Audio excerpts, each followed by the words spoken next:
Welcome back to my YouTube channel. अस्सलाम वालेकुम सबको। सब खैरियत से होंगे और अच्छी ट्रेडिंग कर रहे होंगे। दिस इज़ हसन ईयर और मैं आपको अपने चैनल में खुश आमदीद कहता हूँ। जैसे कि कल की वीडियो में मैंने बताया कि मैं डेली बेसिस पे आपको टेक्निकल एनालिसिस दूंगा बिटकॉइन के और ऑल्ट कॉइन के।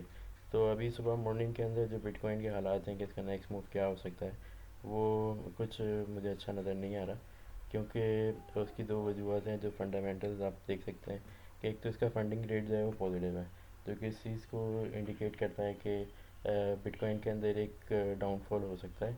दूसरा, जो हम वीकली क्लोजिंग के पास हैं, तो वीकली क्लोजिंग के वक्त जो है वो थोड़ा सा जो होता है वो वॉल्यूम कम होता है। तीसरा, एफएमसी की मीटिंग है 30 अप्रैल को, और 30 से 1 मई को इसकी एफएमसी की मीटिंग आ रही है।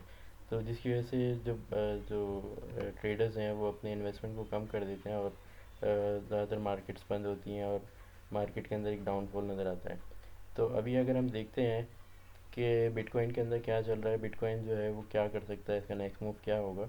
तो हम अगर हम 4 आवर के उसके देखें, तो 4 आवर के अंदर आपको एक अच्छा डाउनफॉल नज़र आया है। कल थोड़ी सी रिकवरी हुई थी, उसके बाद फिर एक डाउनफॉल नज़र आया जो कि आपको यहाँ से लेके यहाँ तक की तकरीबन ऑलमोस्ट कह सकते हैं 65,000 तक की रिकवरी नज़र आई है। अब नेक्स्ट मूव क्या होगा, नेक्स्ट मूव के हवाले से, क्योंकि इसका जो स्ट्रक्चर है वो कंप्लीट मेरे हिसाब से एक बार ये फिर से एक नीचे की बिग मार लगाएगा, जो कि होगी 62,200, 62,700 या 62,300 तक की होगी। तो यहाँ पे आपको अपनी एक लॉन्ग की एंट्री या स्पॉट की एंट्री बना के रखनी है। और दूसरा, जो अगर ये और मज़ीद नीचे जाता है तो आपने तकरीबन 61,980 के ऊपर डीसीए करना है।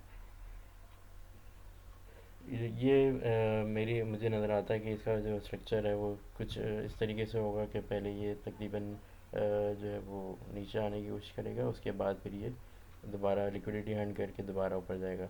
कुछ इसका स्ट्रक्चर ऐसा हो सकता है। एक ये नीचे की तरफ आएगा, एक यहाँ पे टाइम स्पेंड करने के बाद ये, और फिर ये तकरीबन यहाँ से यूँ करेगा और फिर सेलर को ट्रैप करके दोबारा ऊपर निकल जाएगा।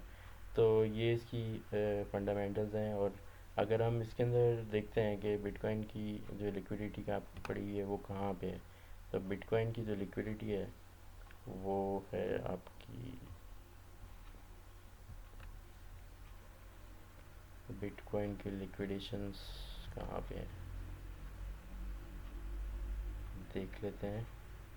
क्योंकि बिटकॉइन जो है ना वो क्रिप्टो मार्केट लिक्विडेशन के बगैर चलती ही नहीं है। एक तरीके से फ्यूल होता है इसका, वो जब तक लेगी नहीं ऊपर जाएगी नहीं।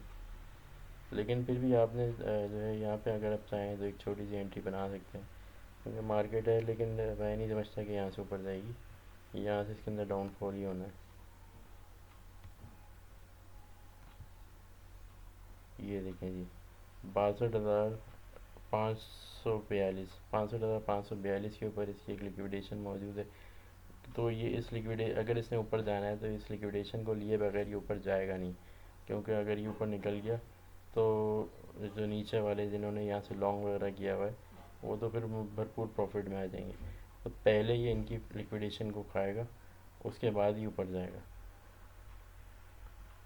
और ये जो ऊपर की लिक्विडेशन जो पड़ी हुई है, ये वॉल्यूम ना होने की वजह से बच जाएंगी, क्योंकि वॉल्यूम नहीं है मार्केट के अंदर। तो पॉसिबिलिटी बहुत कम है कि जो है ना ये ऊपर चला जाए। अगर हम इसका देखें कि क्या चल रहा है, तो 0.44% का अपसाइड मूवमेंट है बिटकॉइन के अंदर।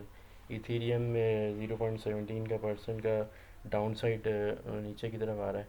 तो अभी एफएमसी की मीटिंग की वजह से इसके अंदर कोई ऐसा नहीं है, जो वॉल्यूम है उसकी वजह से रुके हुए लोग। तो बेहतर यही होगा कि आप लोग वेट करें और तकरीबन अपनी जो एंट्री आप बना के रखेंगे वो बना के रखेंगे 62,600 पे। 62,600 के करीब आप अपनी पहली एंट्री बना के रखें स्पॉट की, और दूसरी बना के रखें आप 61,900 पे, 61,200 या 500, 61,500। 61,000 की रेंज में अगर आपको नज़र आता है तो आपने सिर्फ लॉन्ग की एंट्री बना के रखनी है या स्पॉट की एंट्री बना के रखनी है। यही हमारा आज का बिटकॉइन का टेक्निकल एनालिसिस है। ये फ़ौरन नहीं हो जाएगा कि अभी बोला 5-10 मिनट बाद, आधे घंटे बाद ऐसा हो जाएगा, ये अपना स्ट्रक्चर कंप्लीट करेगा कुछ इस तरीके से, ये ऊपर जाएगा, थोड़ा सा नीचे आएगा, फिर ऊपर, ये एक रेंज के अंदर चल रहा है। हो सकता है कि ये जो है ना ऊपर की पहले लिक्विडिटी खा ले, तो उसके बाद फिर ये नीचे गिरे, लेकिन इससे आना नीचे की तरफ ही है। हाँ, एक सिनेरियो हो सकता है कि ये डेली अपनी क्लोजिंग जो है वो 67,000 के ऊपर करे, और वीकली क्लोजिंग के बाद 67,000 के ऊपर होल्ड करने के बाद तो फिर इसके अंदर अच्छी रिकवरी हो सकती है कि ये 70,000 71,000 तक जा सकता है। 71,000 तक जाना अभी मुझे नज़र नहीं आता, लेकिन फिर भी पॉसिबिलिटी है, मार्केट है, कुछ भी हो सकता है। लेकिन वो इस सिनेरियो के अंदर होगा कि ये अपनी 4 आवर की कैंडल या वीकली कैंडल को जो है इसके ऊपर 67,000 के ऊपर क्लोजिंग दे, और फिर ऊपर होल्ड भी करे, तकरीबन 4 4 घंटे की दो दो कैंडल होल्ड करे, तो फिर आपको इसके अंदर अच्छी रिकवरी नज़र आएगी। लेकिन उससे पहले अगर ये इसी तरीके से यहाँ पे कंसोलिडेट करता रहता है, तो फिर ये मुमकिन है ये है कि करेक्शन करेगा तकरीबन 62,600 तक, और फिर मज़ीद फोमो के अंदर लोग आएंगे, तो फिर जो जो लोग मौजूद हैं वो एक पैनिक सेलिंग का माहौल बन जाएगा, डिप्रेशन आ जाएगा मार्केट के अंदर, और फिर ये तकरीबन फिर अपने बॉटम को जो 60,000 का है वो टच एक हो सकता है कि एक विग मारे, और फिर दोबारा वहाँ से रिकवरी कर जाए। तो अपनी एंट्री स्पॉट के अंदर बना के रखें। लॉन्ग के लिए अगर आप जाना चाहते हैं तो मेरा रिकमेंडेशन यही है कि 61,900 के करीब आसपास अपनी एक लॉन्ग की एंट्री बना के रखिएगा।